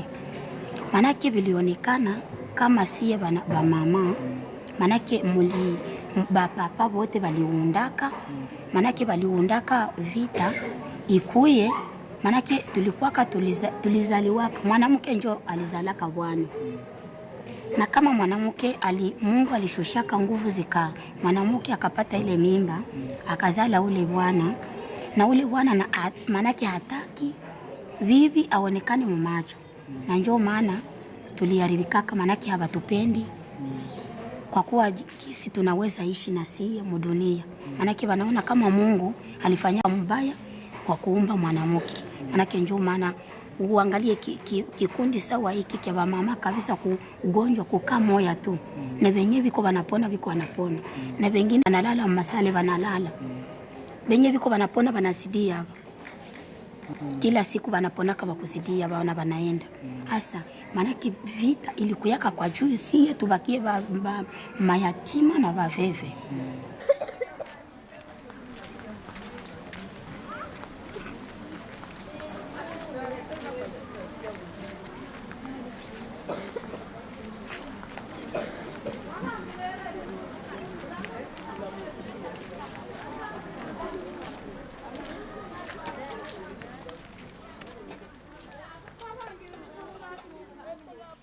Peuple congolais, mes chers compatriotes,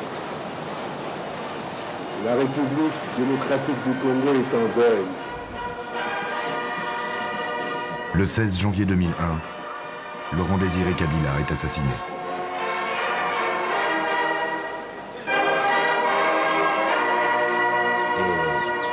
Et pour le type qui a tué Kabila, Si, il était un ami à moi. C'est un ami. À l'époque, il travaillait dans les Kanchach de Rachidi. Lui, c'est Rachidi. Et là-bas, on met l'arme et l'or. C'est moi qui est là-bas. Oui. Comme Ruffin, Rachidi Kazarake était l'un des nombreux Kadogo en lesquels Kabila avait une totale confiance. Officiellement accusé du meurtre, le jeune garde du corps a été tué immédiatement après l'assassinat du président. On n'a jamais su qui en était les commanditaires. Au fond, tout le monde avait intérêt à la mort de Kabila. Je crois que c'est surtout ça qu'il a emporté. Tout le monde avait intérêt, bien entendu, ses opposants, les pays voisins, le Rwanda, l'Ouganda, qui estimaient qu'il n'avait pas rempli le contrat initial. C'était le monde occidental dans son ensemble qui se trouvait en face d'un dirigeant qui invoquait des principes révolutionnaires, marxistes. Tous les étrangers qui avaient misé sur Kabila lors de la Première Guerre ne s'y retrouvaient pas, ne retrouvaient pas leur compte, parce que l'homme se révélait beaucoup plus nationaliste, plus indépendant, plus incontrôlable qu'on le pensait.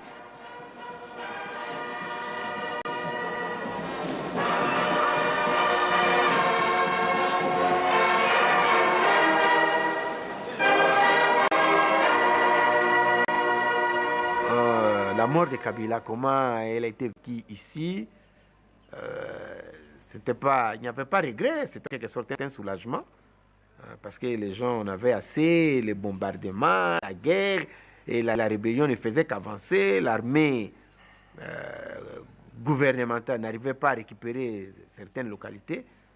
Pour la population, c'était presque un soulagement. Pour moi, c'était un soulagement, parce que j'étais freinée. Je me suis même posé la question, cette nuit-là, je ne sais pas. Je me suis dit, mais pendant 3 ans, maintenant, cet homme est arrivé. Mais qu'est-ce que vraiment nous avons senti? Mais rien. Et donc, je ne sais pas dire, est-ce que c'était un soulagement, est-ce que c'était... Il y a des gens qui ont dit que c'était prévisible. C'était prévisible, mais on était inquiet quand même en se disant, maintenant qu'on l'a tué, qui va prendre le pouvoir? Alors, si la mort de Kabila n'a pas livré tous ses secrets, loin s'en faut, sa succession n'a pas livré tous ses secrets, elle non plus. Parce que Kabila est abattu et on constate que tout le monde se met d'accord sur un nom qui est celui du fils préféré de Kabila, auquel il avait donné toutes ses faveurs, il avait essayé de le former depuis longtemps. On dit on va faire venir Joseph, sur lui au moins tout le monde se met d'accord.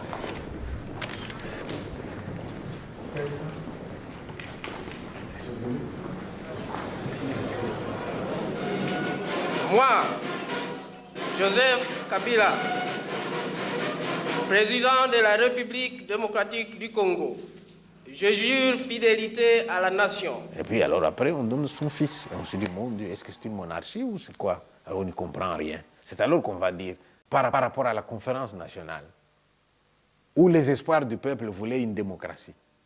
Et on en arrive à un président qui vient prendre par la force, et puis c'est son enfant qui prend le pouvoir, qui hérite le pouvoir. On se dit, est-ce qu'on est avancé par rapport à la démocratie? Alors, question. Joseph Kabila n'a pas amené la démocratie, mais il a tiré les leçons de l'assassinat de son père. Alors que Laurent-Désiré Kabila avait choisi l'affrontement, lui accepte de faire progresser le pays sur le chemin de la paix. Cédant à la pression de la communauté internationale, le jeune président annonce très vite l'ouverture de négociations avec les belligérants sous la tutelle de Thabo Mbeki, président de l'Afrique du Sud. Les tractations de ce dialogue intercongolais s'avèrent longues et difficiles, mais en 2002, l'impensable se produit. Les 5 ennemis qui se battaient encore quelques mois auparavant signent un accord. Cet accord, dit global et inclusif, octroie à chacun une part du pouvoir. Joseph Kabila crée son parti, le PPRD, et il devient président du pays. Les accords de paix désignent comme vice-président Abdoulaye Yerodia, le vieux compagnon d'armes de Laurent-Désiré Kabila, Azarias Ruberwa, l'homme du RCD, Jean-Pierre Bemba, le chef du MLC, et Zaïdine Goma, ex-porte-parole du RCD, qui représente l'opposition non armée. Ensemble, les 4+1 forment le gouvernement de transition. Kabila reste président, chef de l'État qui dirige en principe les forces armées, garant de la Constitution, mais partage le pouvoir avec les différentes forces en présence. En se regroupant au pouvoir, les 5 hommes offrent une paix relative à la population. Ils ont pour mission de réunifier le pays, d'intégrer les différentes forces rebelles au sein d'une armée et surtout d'organiser des élections libres, transparentes et démocratiques. Ça devient des gens qui se partagent l'animal qu'ils ont abattu. Et ça, c'est pas respecter les gens. Oh, le point de vue du peuple ne compte pas. L'opposition intérieure mise de côté, non. Je ne suis pas d'accord avec ça. Mais si ça peut nous aider à aller aux élections, si ça peut faire que, bon, puisqu'ils sont 4, ça va empêcher à quelqu'un d'être dictateur, oui, mais qu'il nous amène aux élections et nous allons voir.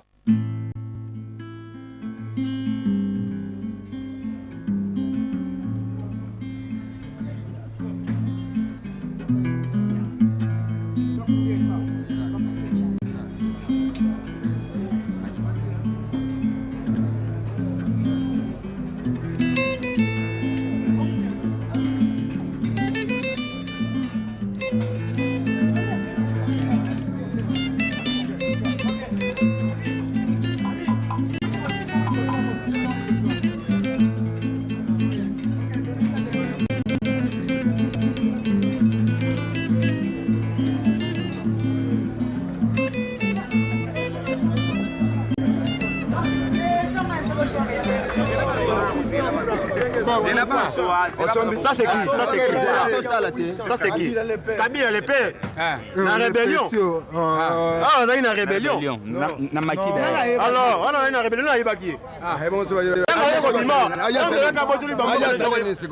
Mais le Lomboka Yango Asalini. Bomboka Salini.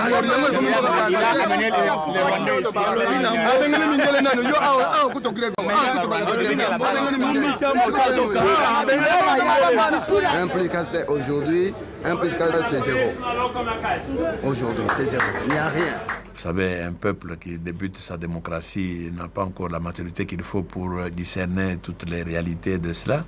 Ce qu'on est en train de faire actuellement est en train de contribuer à permettre à ce peuple-là de renforcer encore sa maturité parce qu'il distingue très bien entre ceux qui ont lutté, que nous sommes, qui ont lutté pour que cette démocratie s'instaure au pays, au Congo, et ceux qui ont d'abord mené une guerre, qui ont tué énormément de nos concitoyens, et puis qui ne parviennent pas à s'entendre.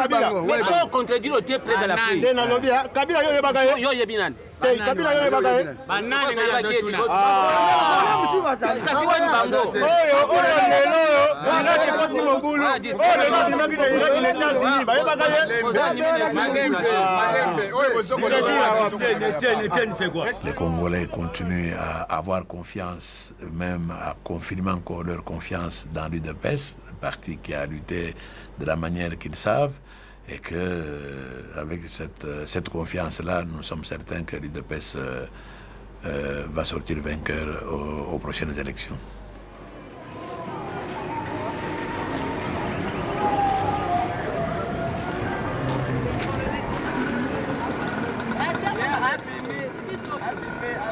Nous sommes les rassemblements congolais pour la démocratie, et démocratie signifie expression populaire. Nous, on n'a pas peur des élections, on veut bien aller aux élections parce que nous sommes sûrs que nous allons gagner quelque part. Et si nous avons été haïs hier, il y a des raisons. Il y a eu une propagande nocive contre l'RCD. Vous savez que l'RCD a pris les armes. Ce n'était pas pour son bien ou quoi, mais c'était pour les biens de la population. Ça, au moins, vous savez, Kabila arrive au pouvoir. Il prend la chemise de Mobutu, les chaussures de Mobutu, les costumes de Mobutu. Il se comporte un peu comme Mobutu, même plus que Mobutu. Mais quelque part, il y a un groupe de Congolais qui estiment qu'il faut sauver les pays. Et ils se disent non, nous, on doit aller en guerre contre celui-là. On prend les armes, on veut les chasser, on dit non, il faut négocier. Et quelque part, on négocie et on est dans un gouvernement d'union nationale. Donc aujourd'hui, il n'y a pas de parti haï, il n'y a pas de parti aimé. Il y a des Congolais au sein d'un même gouvernement, d'union nationale. Je ne pense pas que ça peut être de cette manière-là. Le RCD qui n'a pas pu gérer très bien la partie qu'elle est occupée depuis très longtemps. Mais aujourd'hui, le RCD prétend être un parti politique qui peut amener le Congo à un bon port. Nous, on ne pense pas ça. Aujourd'hui, si le gouvernement de transition ne marche pas, c'est à cause du RCD. Le RCD est en train de mobiliser des petits groupes qu'il a stationnés à l'est du pays pour déstabiliser toujours du Congo. Là, ce sont des présomptions dangereuses parce que de toutes les parties dirigées sous la rébellion, il n'y a que la partie RCD qui a été la mieux administrée. L'université a fonctionné tout le temps. Il n'y a pas eu d'année blanche, alors qu'ailleurs, il y a eu même création de nouvelles entités. Vous avez fonctionné convenablement. Ces partis-là ne sont pas attaqués, sauf RCD qui est haï par les Congolais. Est-ce que vous nous prouvez que le RCD est le parti des Congolais de Rwanda? Donc, pour le moment, ça continue jusqu'au ce n'est pas une question de propagande. Le RCD a... Je ne sais pas moi, à une ethnie, à quelque chose, à des étrangers. Mais ce n'est pas vrai. Nous sommes des Congolais.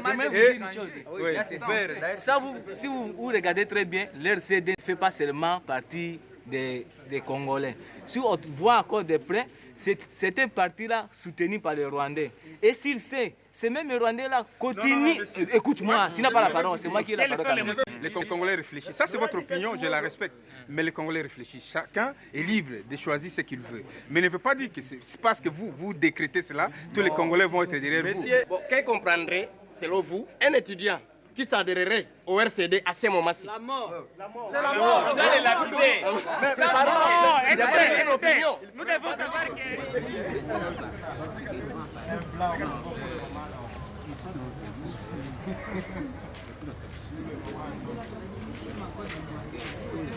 Quand les États-Unis d'Amérique veulent aller attaquer quelque part, est-ce qu'ils vont seuls? Non. Les plus forts du monde vont attaquer avec des alliés. Et si les MLC aujourd'hui demandent aux Ougandais de pouvoir les aider avec des armements ou avec des hommes, ça devient un problème. Moi, je pense que c'est un faux problème. Ça, c'est un faux problème. Donc, on laisse le MLC et ses adeptes tranquilles préparer les élections à atteindre notre objectif qui est d'arriver au pouvoir, prendre le pouvoir, l'exercer, le conserver le plus longtemps possible. Voilà. Non, moi je ne suis pas pessimiste. Je crois que la population veut nécessairement que nous aboutissions de la mise en place d'un état de droit des élections. Ça c'est clair. Je crois que tous les dirigeants de ce pays le savent. Je n'ai pas encore entendu un seul dire qu'il ne veut pas des élections dans ce pays. Nous avons des personnes avec qui nous travaillons. On s'est fait la guerre pendant 5 ans. Ceux qui ont l'art d'insulter ont insulté les autres. Maintenant, on n'a pas de choix. On a les sorts communs entre les mains. Si la transition ne marche pas, on ne dira pas « moi j'étais bon, j'étais un bon ministre, j'étais un bon vice-président », c'est l'autre. Non, c'est tout le monde. Et donc on est obligé de travailler ensemble.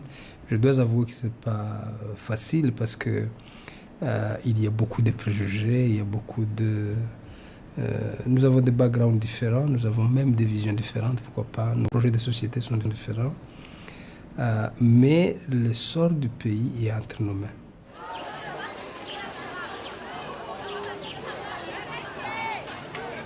Nous ne trouvons pas du tout normal que la manière d'accéder au pouvoir soit celle de la violence, de prendre les armes pour se faire entendre, pour se hisser au pouvoir.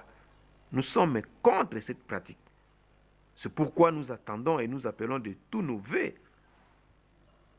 le moment des élections pour que nous puissions élire les dirigeants légitimes sur base des projets de société. C'est tout à fait normal que la population attende des résultats et c'est tout à fait normal que souvent ils seraient déçus parce que pour ceux qui veulent le changement, ça arrive toujours trop tard. Ceux qui ne veulent pas le changement, ça arrive toujours trop tôt. C'est un peu, on est coincé un peu avec ce dilemme, mais nous allons continuer de nous expliquer et de rassurer le grand public que nous sommes là pour assister et aider, et nous sommes entièrement impartiels.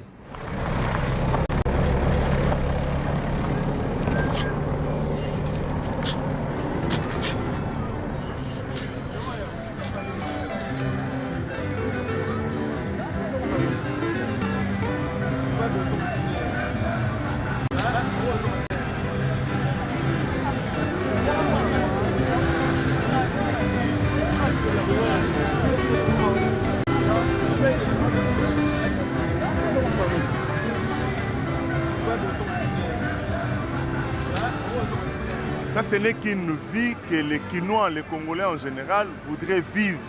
Ce n'est qu'un mythe, c'est même pas une réalité parce que les Quinois n'ont pas une vie décente. Nous, on a terminé les études. On n'a pas du travail. Pourquoi? Parce qu'il n'y a pas des investisseurs. Maintenant, ce sont les seigneurs de guerre qui doivent régner dans le pays, ça ne va pas. Et ceux qui ont mené la transition, l'opposition politique non armée, où serait leur place? On nous prend des gens que nous n'avions jamais connus dans l'histoire du pays, les gens comme des Aïd Ngoma, on les met des vice-présidents. Ça ne va pas. Est-ce qu'il y aura des élections dans ce pays? Avec quel ventre, quelle personne, qui peut voter? Celui qui a faim ne saura pas voter. On va voter comment? On n'a rien pour voter. On va nous donner un polo, on va nous donner une bière et nous finirons par donner nos voix à celui-là qui va nous donner à manger. Hein? Donc c'est un peu ça. Les élections, oui, mais pas comme l'indépendance. On a fait croire aux Congolais qu'avec l'indépendance, les gens mangeraient très bien, les gens seront égaux aux Blancs. Ce n'était pas ça, les gens ne feront plus l'agriculture. Mais aujourd'hui, là, le Congo est par terre. On vient avec une notion de mots nouveaux, les élections. Les gens ne comprennent pas ce que c'est que les élections. On n'a pas de route. On ne sait même pas arriver dans le fond du village. Comment on va voter?